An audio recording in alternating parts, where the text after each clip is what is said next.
Yo, we are back, you guys. This is it. The finale, season 2 of The Mandalorian, The Rescue. We're back, all of us together. Welcome back, Najir. Welcome Yo, back, yo. Lou. We are about to go in. So let's just make it really simple. What did y'all feel about the episode as a whole? Because I mean, we went into last episode with expectations like they're not just gonna like complete this episode really quickly. Like, there's no way he's gonna rescue this kid. So it was kind of like, well, is that damper your expectations? And like, how did you feel after seeing the episode? How did it make you feel after coming out of it? Oh man, first off, last week's show definitely holding it down, covering a lot of good things and putting a lot of things into perspective. The reviewing process is a little difficult at times because like when you read and when you watch interviews and when you watch you kind of go a little bit deeper than typical fans do. Some people just watch the show at surface level and that's just that. And we can't really take pride into doing this work without doing a little bit of research. And I gotta say, regardless of how I felt this entire season, the moment of seeing Luke Skywalker CGI, that was literally that's the biggest chills I got in a very, very long time. This is an amazing episode. And I say this as the fan because this was absolutely fan service galore this entire season. It took a good season, good production, but they served us with all forms of curveball where they, a lot of the publicity, press, and media coverage alluded to staying away from the Skywalker story, saga, connections, and stuff like that. This was just filling in. This was as good as a Star Wars story, but it was just a series. And the fact that they did that, and I kind of felt betrayed for all the research we've been doing. I still was like, dude, what? And like, Lou, you already know I'm going with this. The goddamn score was amazing on this episode. I always forget his name, but I got to meet him in San Diego Comic-Con last year, and it's literally probably one of the happiest. Well, not even just that. A room full of amazing composers was all in the room. But like, I'm telling you, the composers don't get enough credit for how they make scenes move. And like, everyone wants to talk about the last 15 minutes. That 15 minutes does not work unless that score was moving the way it did. And it came together magically. What a finale. Crazy. Was it Ludwig? Is Ludwig the Ludwig. composer? Yep. He's a beast anyway. I mean, anyway. That's cool. He might be climbing up on Hans Zimmer for me now, but Ludwig is a beast. Oh, that shouldn't be difficult. Oh, the shade are okay. All right, Lucas. What did you think about this episode? Let's go. Come on. Well, I mean, let's be real. Are we judging the entire episode or just the last 5 minutes? Lucas, look, we had a whole discussion on Wonder Woman. If we judge the entire episode was on par with the issues that this whole season had. We wondered, would it feel rushed? And it literally felt rushed all the way to the end. It's just the big reveal happens at the end that unless I have never seen a Batman series in my life or any other series where magic, as I think I said the last time all three of us was together, and I said it feels like a moment where you're like, Stone Cold. That's how it felt the exact same way. Like it's a good moment, especially for Star Wars fans. It was a moment they've been waiting to see.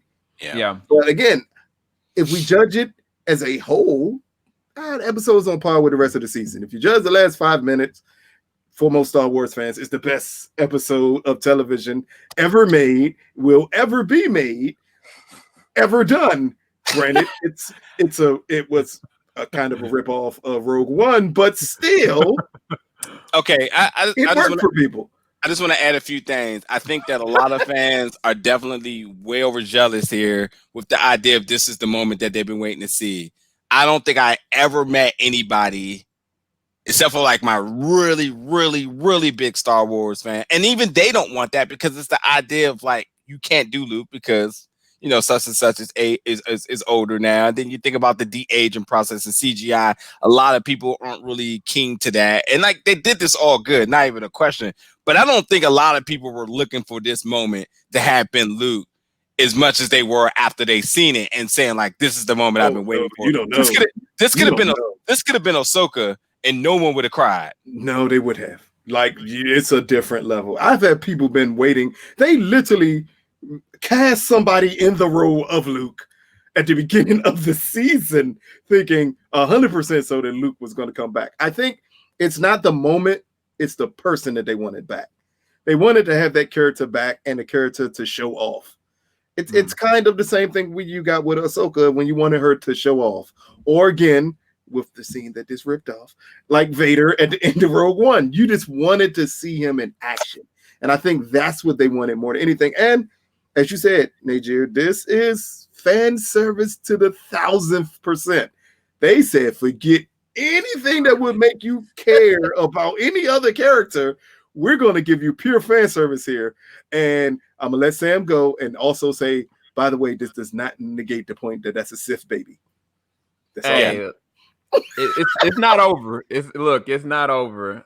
So for me, I mean, I think I take away from both you guys' points. I'll go on Lucas's more controversial one about the episode as a whole first. Because it's kind of like a lot of people is like, yo, Civil War is one of the best Marvel movies, but it's like if you take Black Panther and the reveal of Spider-Man out of it, how much does it stand up? And it's kind of like, as much as you love the clash between, Iron Man and Captain America, it still didn't live up to the level of what the comic book set the expectation for in one whole movie. So it's kind of like the experience itself of Civil War was great, but was it a good Captain America third movie? Not necessarily. There's things you can pick apart if there's certain key elements weren't there. But in terms for me as a fan of this show and as a fan of like the Skywalkers as well, like I ain't gonna lie, bro, I felt the same way Nature did. Like I was geeking out.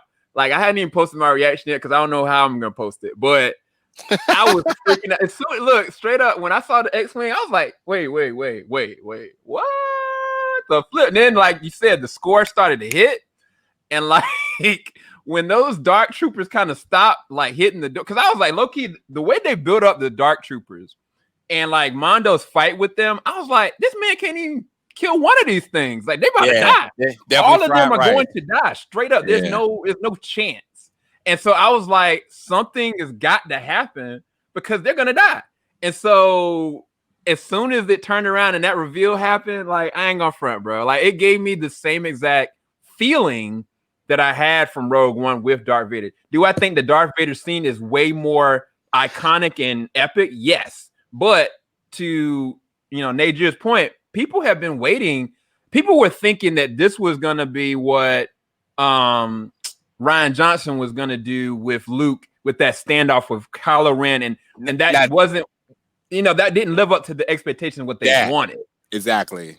And this gave them at least kind of like this kind of closure, but they still ain't happy about it because they were like, man, the CG is too smudgy, man. Like the de-aging's terrible. It's like Sebastian Stan, like it's like you can't please people, bro. And that made me more sad than anything. But for me, I was proud of the moment. I thought the moment was dope. And I think everything about the build up for that last 5 or 10 minutes was epic. Yeah. I don't understand what Luke's gonna do with this baby moving forward, but who cares? We're the baby's gone. Don't even worry about it. The baby is gone now. He's no longer part of this show.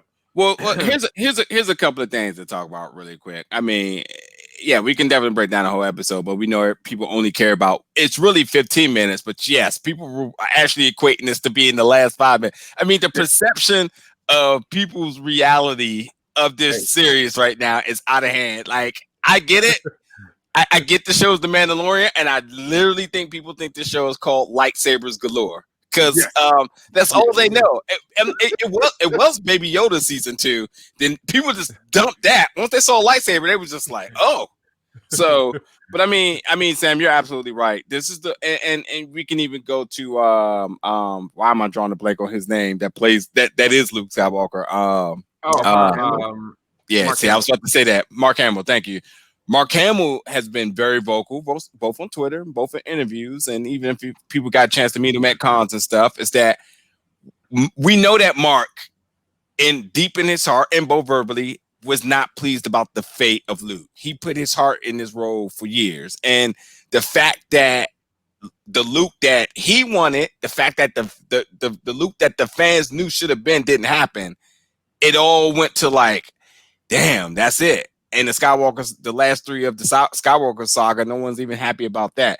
So, like you said, this sort of is the happy, like, yes, we got the Luke that Mark Hamill could be proud of, the one that we actually always wanted to see, and here we go.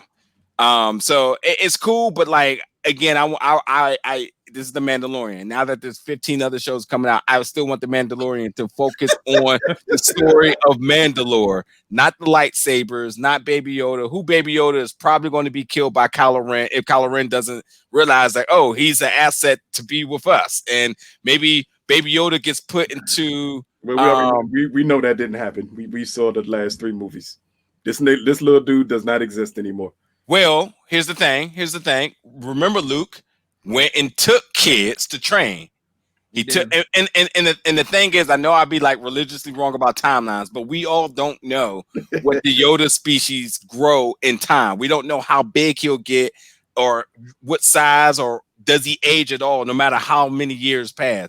But the fact of the matter is that he can exist in the same world as Kylo Ren, young Kylo Ren, trained by old man Luke. That can happen because Luke ages like a human. Baby Yoda is going to age like whatever they do. They couldn't exist together. I'm just saying we kind of would know his fate already.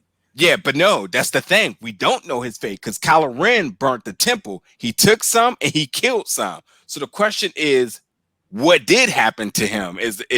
Was he one of those ones that Kylo Ren was like no, or one of the ones that he said yes? Did he donate him to Snoke, and Snoke just ate him and became this almighty Sith that never fought at all? By the way, like those are the type of like possibilities. But nonetheless, you say like Baby Yoda is done from this show. Yes. Everybody who's been watching for Baby Yoda, congratulations, you completed your milestone. Don't know what you're gonna do season 3, but he's gone. Yes. Yeah. Yeah, I think there's another thing about like those specific Mandalorians. It's evident now. I was trying to figure out where they would be going, like Bo-Katan and her enforcers, and where they were going to take them.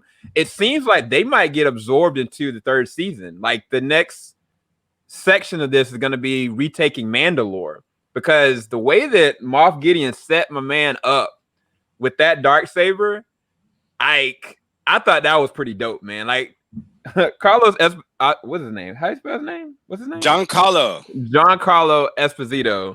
He was the man in this. Like, not only did he almost kill Mando, but he set him up bad.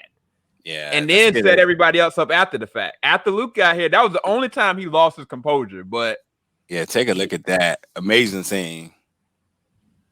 Yeah, but I think it's clear that is the point of the series moving forward, is for all of them to make the series The Mandalorian. Because at this point, you need other characters, because unfortunately, you live the first 2 seasons off of Baby Yoda.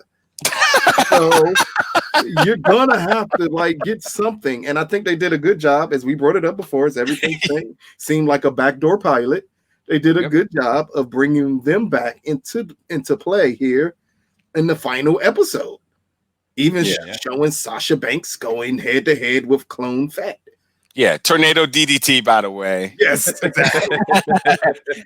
also defended and retained her title last night at Tables, Ladders, and Chair. Now she's having a hell of a year, and I think that when she was on the New Day podcast and why she was so emotional on it, I thought she was clearly in character or something of some sort, clearly breaking kayfabe, but like I see why she was as emotional as she was, because could you imagine being casted for a major show and then probably being in one of the most iconic Star Wars scenes of all time? Like, that's got to be luck of the Irish right there for somebody who does not have an acting background at all. And possibly being cast as a regular moving forward. I was about to say, she's almost a lot for the 3rd season. Yeah. I think all of them are. It's a good story to move forward with, the taking back and the dark saber. and how you progress that story. Yeah, and I think too. Remember, like, you know, we got all these shows, and all these shows pretty much now got like a designated like identity to them. Rogue Squadron, you know what's happening with Rogue Squadron, and then the Mandalorian was the Mandalorian season 1, but season 2 has been fan service. It's been you know, really attacking or approaching things that we all been kind of scratching our head about, like, oh, I wonder what's happening with that person, or what's happening on that planet right now. What would that planet look like in live action? And I think season 3 now that they done reeled everybody in super hard, and the investors, they went really good, and I'm sure the investors are really happy as well. You can get back to the Mandalorian storytelling. So I'm just going to go off the limb right now and say Mandalorian season 3 is going to be one of the most epic seasons of Star Wars content, period. Ooh, I just thought about something. Because they never, that's one of the only things they never really addressed necessarily. So this whole entire time we were trying to figure out what Moff Gideon was doing. And we kind of felt like, you know, his trump card were these dark troopers. The dark troopers, I mean, initially I thought they were like made of the Mandalorian armor, but I guess they weren't. But even more so than that, he really just wanted the baby for his blood. Yeah, now, we I don't think we do. Did we think it was the armor? We knew that he wanted the blood, though. Yeah, we knew he wanted the blood, and he confirmed it in this episode. Like, shoot, you can, like, I only needed his blood, but I did my job. But now, where does the blood go? Why did he grab the blood? Because there's been he's not giving us nothing. Welcome to season 3. Well, I mean, I'm trying to. What's the theory behind that? Like, straight up.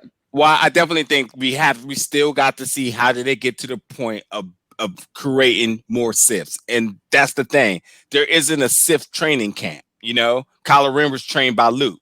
He decided he had evil intentions inside of him. He went to the dark side, but he went to the dark side because Snoke was there. Well, where did Snoke come from? Because we know where every other Sith who they trained under, and also a lot of the Siths came from initially being trained as Jedi, ultimately becoming Sith. I think that Baby Yoda is the donor for the cloning process of Snoke. And while I still don't understand why people don't grasp that, remember the biggest clone that was cloned was Palpatine in his thing that he was showed that he was cloned. So like you have to still think like, dang nabbit. Even the blood was a play off of another show, because the blood won't be brought up in the Mandalorian show. It will be brought up most likely in Ahsoka's show, because that's where it would carry the most weight to be brought up at. It wouldn't carry weight to be brought up in the Mandalorian, because Thrawn would have more usage of it to push it somewhere. There you go. That makes sense. It would be brought up in that, and it's a bridge to a different show. Yeah. So that could be the point of it, is Baby Yoda was always a bridge to another show. Interesting. Yeah. Let me ask y'all a question. Do y'all think what tones are these shows going to have? Now, The Mandalorian I mean, we can predict on season 3, but Mandalorian season 2 has been fan service. So it's that show that was just really keen to draw people in, telling me, I'll say mediocre story, because it's ultimately trumped by the fan service. And fan service, if people don't really understand, fan service means that we add something into the show so for you to like it, regardless if the continuity is there. So where do you see this show going into season 3 against Ahsoka season 1? Same par? How are you expecting that? You're talking about on level with fans or in content? We'll go both. We'll go fans and content. With fans, The Mandalorian season 3 will become the 3rd most popular Star Wars show. It will be behind Obi's show and Ahsoka show, because, as you said multiple times, people love lightsabers. So it's gonna fall behind both of those, and you've taken away the biggest character on the show. The biggest, smallest character. The biggest, smallest character on the show is now taken away. So now you get to transform this show into what I think controversy here. What I think was the original purpose of the show. Okay. And that is Mandalore and all the backgoings with the Mandalorians. I think that it's a chance they needed the rest of this to be shoehorned in to branch off on a bigger universe. Shout out to Kathleen Kennedy, because that was a hell of a play that they pulled here. Let me ask you a question then. So, and this to the both of y'all. So, do you think that there was ever a lack of confidence going into season 2 with this show? No. Lack of confidence where? With the fans, how this will resonate. Season 2, how would this do? Do you think there was ever a lack of confidence? I personally don't think there was like any lack of confidence. I mean, going back to your first question, like I think that Lucas is correct. I think that this is still going to be one of the top shows, but the reality is the Ahsoka show is going to play like a Ronin story, and Obi's show is going to be like a revenge / Logan-esque kind of story. Because honestly, all eyes are on comparison. Yeah, you're right. Are completely on that joint, and we don't even know, because the other thing was we thought that Darth Maul was going to show up in this season. I'm still confused about that. They was casting everything. I'm still confused about that. And I'm almost certain that he's definitely going to be in Kenobi. There's a reason he wasn't in this. But then would that mean that him and Vader didn't exist at the same time? Because Vader is in Kenobi. We know we have him locked in Kenobi. They casted everything for him. No, but he does exist. He exists at that time for sure. For sure at that time. So and again, hey, but you know what? The first time we see him in season 3, if they talk anything about Mandalore, if we see Mandalore, if they go back into the roots of Mandalore and any historical footage you have to have Dark Maul when he ran, where he made the divides in the families, where he had the dark saber. We have to see these type of things. Could you imagine him with the saber? That's gonna be nuts. But like, that's what you have to think roles are going to in that one. And now I just throw one more other question. What other fan service can they give for season 3? I don't know, but they need to tone it down, bro. They need to focus in on this goddamn Mandalorian war that's coming, because if they don't, they could lose me and my excitement for whatever they're trying to bridge. Because I felt like we've already been talking about all season that this was the sacrificial lamb season, which was fine, because you know that there's things and expectations of stuff coming. But if they do this same exact thing with the third season, then they're saying screw Mando. Like I don't know, because now you got a whole nother thing. The end of this episode was dope, but then you added a whole nother end credit scene opening up to a brand new show in the Book of Boba Fett. So it's like some people will be more inclined to look at that show over Mandalorian. Yeah. So if they don't refocus, they could lose off on something really special. And I think that they have enough grounded characters, even in the dude that played in Justified. Like, they could bring him back in the third season as a regular. It's just, I don't know. I hope that they refocus, because if they don't, they're gonna change my expectations moving forward with if they continue past the third season. But I would say I don't see them doing any fan service for season 3. Okay. They have served their purpose. The purpose was to branch off everything in season 2. Again, they sacrificed story, they sacrificed a lot, but they knew, like, okay, if we play it this way, we could branch off all these other shows, and this could work well. And that was the goal. I think they went after season 1, after the show became a huge hit. I think season 1 was the waiting point. They need to wait to see how big of a hit this show would be. When that show became a hit after its 3rd episode, I think that's when they started plotting, okay, these are the people we're going to introduce into season 2. This is how we're going to branch it off and go to these other worlds and bring in these other characters. Yeah. And after that, we can bring Mando back to the story we want to bring it to. But we need season 2 to branch off everything else. Yeah. It's kind of like what a certain studio wanted to do with a certain I was just about to say that S movie. Like it was made to sacrifice it to branch off everything else. Yeah. And that's all they thought about. And again, I have to give it to them because it's a great way to set up, especially for all the people who thought Disney didn't know how to plan ahead with Star Wars and what they wanted to do.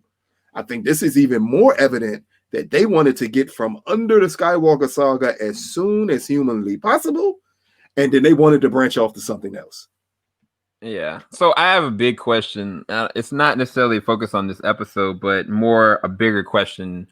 So when you think about the amount of eyes that were on Watchmen when Watchmen came out, I'm talking about the HBO Watchmen, and then you think about the second season of this, what had more eyes on it, this show or Watchmen? I mean, we know the accolades that Watchmen got, we know the amount of talk, but I'm thinking about this, like, not that this is necessarily a superhero show, but there's a lot of eyes on the show. And I was curious, how many you guys think it was more eyes on this or was it on Watchmen during this peak period? I mean, it's going to sound biased, but I'm definitely going to say Watchmen because I think Watchmen, because one, you have the comic book audience with that. You have the HBO regulars with that. And then you have the African American community, and then you also bring in the historians that want to see this. I know people, and again, I've no reason to bring my personal business in this, but I know people who could not have cared about the show until they heard what the show was about, and they was just like, "Oh, I always like to see how history." How it's being portrayed and is it politically correct, and even if it's not, the service that they kind of do with it. And I think that kind of tailor that a little bit to Lovecraft Country, where people looked at it the same way, except you just had a bigger audience with Watchmen. And I think Watchmen also had a bigger level of a credibility aside of it. Star Wars people are people who like Star Wars. I don't think that this series track random people stumbling into it. I just don't.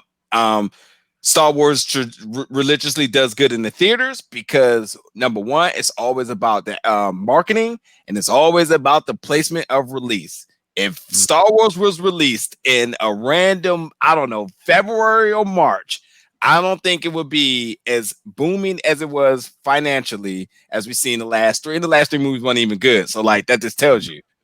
So, you go see Star Wars, that's one, plus your family on Christmas, that's 4 tickets right there. Run it up. And in IMAX, by the way. So, I just to put things into perspective, I like the Mandalorian, and y'all know I'm a Star Wars fan, but like I think that Star Wars is for Star Wars. I mean, hell, when you talk about Star Wars, the next cohort of people you run that against is Star Trek fans. So that just lets you know people are divided as to what they are a fan of and what they watch. But this Watchmen was just a whole nother. It reached out to a whole other level of people. Let me be the numbers guy real quick here. You are that. In raw numbers of who would watch it more, The Mandalorian will top Watchmen by a lot. Dang. Because Najir hit on a key point that Star Wars people are Star Wars people. But what we always have to remember is that Star Wars people is a huge audience. It's not a diverse audience, though. It's not just adults. So people who don't like Star Wars will never watch this show. They don't care that Luke Skywalker came on here. They don't care about any of that. What happens is their core audience is so big that it can push a show like this to great proportions. The Watchmen, on the other hand, will appeal to a much wider group of people. So in the beginning, yes, Mando will always top it because, again, Mando's the number one show in the world, by the way, people. Like, it's named that for a reason. Watchmen isn't even the number one show on HBO, to put it in perspective. At the time or not now?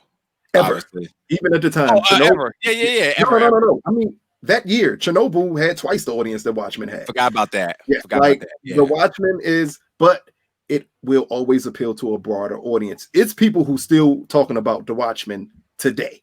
Yeah. People will not talk about Mando the way they talk about the Watchmen. In 2 years, people will still be talking about the Watchmen. Mando will be forgotten about. Yeah, this season, I'm sorry, not the show, but this season. And to just add a little bit of icing on the cake there, people don't even talk about Rogue One, which is the best Star Wars movie that came out, because people quickly forgot that came out once Mando came out. So once the next big shiny new car comes out, it'll be on to that. Star Wars fans are like comic book fans. Ooh, Once it's out, Yep. yeah. What's it's next? the best. It's the best one ever. Yeah, It's the best thing ever, but then it's a quick transition to what's next. And that's all it is. It's a quick transition. But that initial hit is always going to be huge for Star Wars. I mean, most people say they didn't like Rise of the Skywalker, and it still made almost 600 million in just this country. facts. That should really tell you just how powerful that group of people are. Facts. Yeah. Yeah, I was just curious because it's kind of good like question. I felt like for me, I still think about Watchmen. I could do a discussion on Watchmen right now on just the ins and outs of it. But it's like, I think about little kids and the marketing and like even my wife, like she went and binged the whole first season. Like, yo, I heard something crazy is going on in the last episode of season 2. I'm gonna go ahead and get through. You and watch with me? It's like she's just hyped. And I didn't talk to her about any of these live streams. She didn't even know we doing live streams. And yet she is hyped off of somebody else that talked about it on Instagram or something like that. So it's kind of like I was just really curious about that from y'all's perspective because I think it's a really interesting look and scope. But going back to let me say this real quick. It's hard to compare the two because one is a prestige show and one is an action show. Yeah, it's equivalent to comparing like the best HBO show to Baywatch. I was just about to go about that. Baywatch was the most watched show in the world, but it was always on to the next, on to the next, on to the next. Yeah. So it's real hard to compare it because again, Watchmen was made to last for years. Mando was made to last for a season. It's made to last each season. Good point. And Sam, you already know. I mean, you were one of the big advocates about Watchmen getting its rights because you definitely understood that it was a complete body of work that deserved every bit of recognition for it. And Lucas is right. It was a show built for longevity. It was a show built for all the accolades. So you comparison for you, Sam. It's not the Watchmen. The comparison for Mando is Walking Dead. Okay, there's your comparison. How come? Both of the shows makes more sense of a comparison. Yes. Both of those shows appeal to a certain targeted group, and that certain targeted group comes out in huge numbers to support it.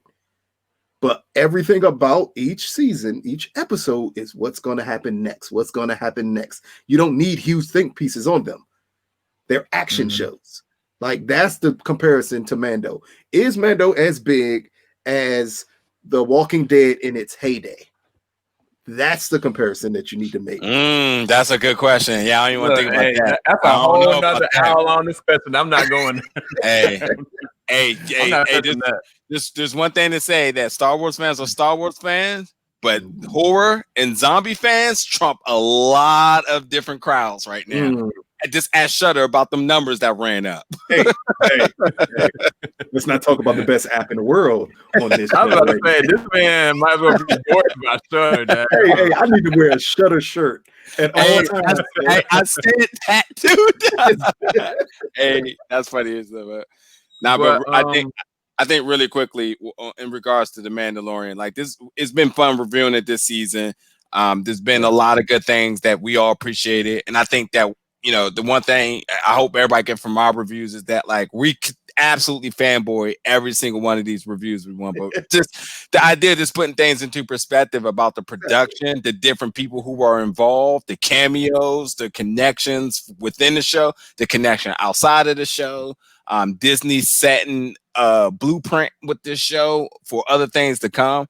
Like they did what they were supposed to do, and I think the biggest winners here are people who are members of Disney Plus. When you are getting your money's worth, and I think there's no reason for you to ever, whether you did like us and you got the 3 years off the break. Shout out to that. But unless you're paying month to month. Oh yeah, for sure. 3 years. That 3-year deal was a must have. But if you're paying month to month, everyone should be happy that you're getting good content in 4K, HDR10, Adobe. Like you're getting the top quality in far as production, visuals, audio, and content. Like it's definitely worth it. Yeah, it's actually really interesting to think about that too, because they've gone through 2 seasons of Mandalorian, and we still haven't got any of these Marvel shows yet. Like, when you really think about it, like, one of the things that we were promised up front was like, yo, we're gonna get, Falcon and the Winter Soldier, we're gonna get WandaVision, we're gonna get the Mandalorian, we're gonna get this, that, and other. It, like, honestly, Mandalorian, to its credit, and we're talking about it, we're going in and we're enjoying it, but it really is allowing this interesting funnel of a gateway, not just to Star Wars branded shows, but it's allowing people like, yo, they did a really great job with the show. Like, maybe WandaVision is gonna be dope. Like, it seems like the production on this is great, so maybe this is gonna be great as well. And for Disney to be able to do that, I mean, yeah, they added the Beyonce joint, they added in Hamilton, they added in some other random movies and stuff. But this show as a show was one of their first, and they've gone through 2 seasons of it before they've put any kind of Marvel related content up. That's flexing. So it's gonna be interesting seeing where Disney Plus goes moving forward. But as far as this episode, as far as this show, I really have enjoyed like discussing it with you guys. We've been breaking it down on every level. In my personal opinion, you guys still are thinking that this little child is ain't no thought about it. He's evil. At this point, let me talk. At this point, I'm inclined to believe y'all. I'm ready. Thank you. It's about time. Hey, look, and it had to be done this way because they still can merch him out. He's definitely not in season 3. Because why? Because then you'll have to show his fate. But if you don't put him in season 3 and put him in that whatever show, you can merch him out for years. Hey, hold on to him forever. You never have to let that character go. Hey, until that version with the red eyes show up, I don't want to hear it. All right. And also, one thing, because Sam brought it up, and I find it very interesting. I don't believe this sets a gateway for Marvel shows. I believe this sets a bar that they must reach now. Like, coming into Disney Plus, their biggest push was Marvel for a lot of people. Yeah. And out the blue, they have said, oh, by the way, we may think this other thing we have is bigger. And domestically, they are probably right. It's bigger. And at this point, this is a competition to what shows will be worth spending this money on. In the end, the Mandalorian's budget per episode is 15 million less than WandaVision. You better come up with some great television. There can't be no slacking off of it, because if it is, with the amount of Star Wars shows they have lined up, do not be surprised when they add more. Can I ask you a question? Those numbers are because they have to pay the cast more in WandaVision. That's what I was thinking too. And even if it is so, I mean, right here, why would they have to pay them more? Because they're not a single movie star in any of them shows. All Marvel shows, not just WandaVision, by the way. Okay, I'm about to say. Shows. I mean, but even still, the cast of the Marvel shows are established. Let's say Pedro. I guarantee you, Pedro probably will cost more per episode than any of them. Now, yeah, of course, he didn't walk in the door with that. He went back to the table 100%. He saw the numbers go. Look, but I'm talking about for the second season. If you come in the door for the second season of Mando, that's either like way, 10 to 12 million per episode. Whatever. You're paying the Winter Soldier and Falcon 25 million per episode. He's never going to be a draw like they are, but he went back to the table. If he didn't sign whatever his deal was, he went back to the table for a restructure. I actually think it's more about effects. I do not be surprised if it's way more about effects. I mean, I can see why, but like either way, the bottom line is, if we're not watching WandaVision and we don't feel like we're in an experience, then there's a problem. And based on those characters, that's the only way it should be. They dropped Luke Skywalker. That bar is high right now for what you must do. Like, it is so high because the second season, again, it served as fan service, but it served as a bar on how to deliver home entertainment out of a big movie property. Hey, so do you think that they should have went with Falcon and the Winter Soldier first and kind of like waited on that? I would have put anything in front of this second season. I'll say this. I'll say this. This may be a hot take, but The Mandalorian saved Disney Plus because as far as original content, it's not saved. It's the only reason Disney Plus exists right now. Right now, because of Mandalorian. There's nothing else really. Along with that, it's dirt cheap. Like it's still a dirt cheap service. Like, meanwhile, Netflix is going up and up every few months. Hey! But Netflix is producing. Like we love The Mandalorian. It's a huge show. The Queen's Gambit got more views than it though. Like it's all about who you appeal to, and I think that plays a part in it not going outside of its audience. And subscribers. Netflix is still amongst the top 3 in subscribers. So also audience though. Yeah, I mean it's a good show, no doubt. But like, people ain't running. People who ain't related or love Star Wars, they're not running to get Disney Plus for The Mandalorian. Not at all. That's what I mean, though. It's about that broader audience. If you get up with a broader audience, you'll get more people. So that's what. Again, that's a whole different Disney Plus conversation we can have. But as a Mando conversation, I'm just hoping that season 3 really focuses on The Mandalorian. I said it through the whole season. Get rid of this damn baby and give me stories about Mando. Yeah, I got a pitch too. I just wanted to say, shout out to the MVP of all of Star Wars, R2D2. My man done witnessed more things than anybody can ever know. And if they don't come out with an R2D2 documentary, I'm going to be mad as a fan. My man literally has seen things, all things. He's been everywhere. He is legitimately the GOAT. When Luke was gone, R2 was there. R2 was everywhere. R2 was with Anakin. R2 was with Ahsoka. R2 is now with Baby Yoda. R2 has seen things, folks. R2 with Rey at 1.2? Yes. Like a little bit. Yeah. R2 has seen things. He don't need a documentary. Show. We need an R2 show. No, I don't want a show. I want a documentary. I want a documentary. Shape it like Wall-E. I want to see I want to see him. R2 is still alive. I want to see R2 with the lights above him, and I want him drilling him with the questions. So R2, what was that moment like when you knew something was up with Anakin? I want to see the visual. No, that would actually be pretty dope. You kind of made like a hybrid, kind of like Wall-E, and like R2 kind of just sitting and projecting, and somebody like translating for him, like, oh no, we're gonna help him be able to talk to you guys. R2's like, man, I got a story to tell y'all. And all of a sudden it start going and just beginning. But nah, I would actually be pretty dope. I mean, even if they did that in animation or if they did it in live action, it would actually be pretty dope. Because there's so much story to tell. Like he really has been there throughout, and he survived some kind of way. Some kind of way he's still alive. But yeah, as far as this episode, man, I mean, like I said, Moff Gideon ended up becoming one of my favorite characters. Some kind of way.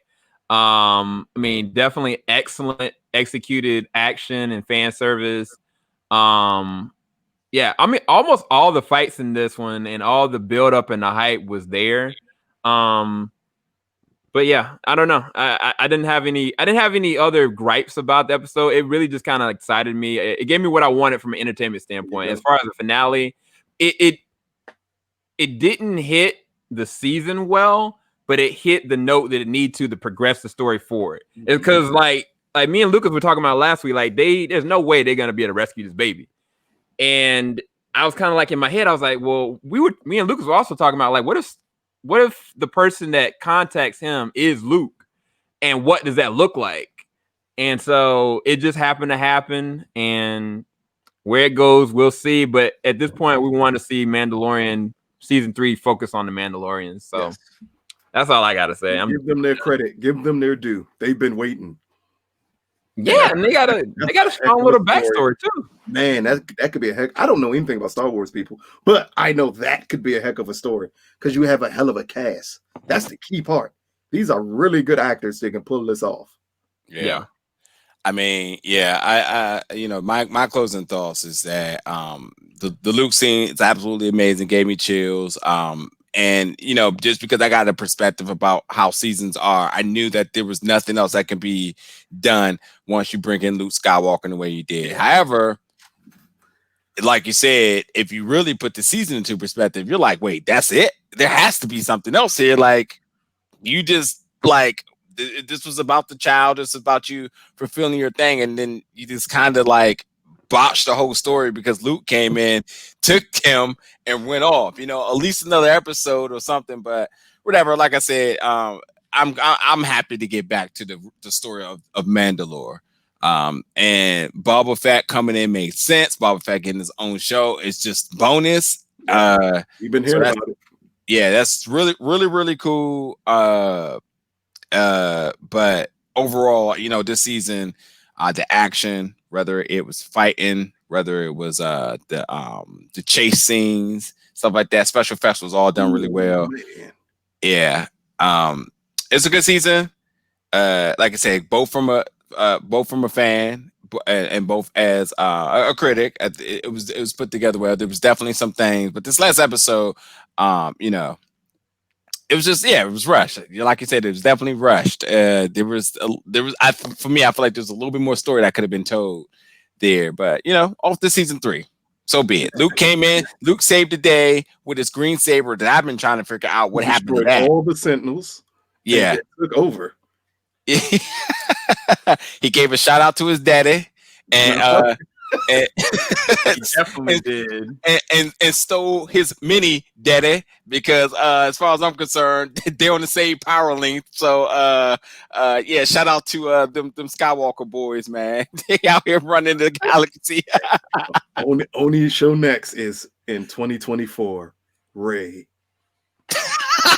Look, we are not gonna go there. Oh, the other thing I wanted to bring up real quick, Baby Yoda, your boy Mando, he definitely said, "Forget the creed." Hey, I talked about that, Lucas. He said, "I'm gonna take this helmet off again. So respect my little man."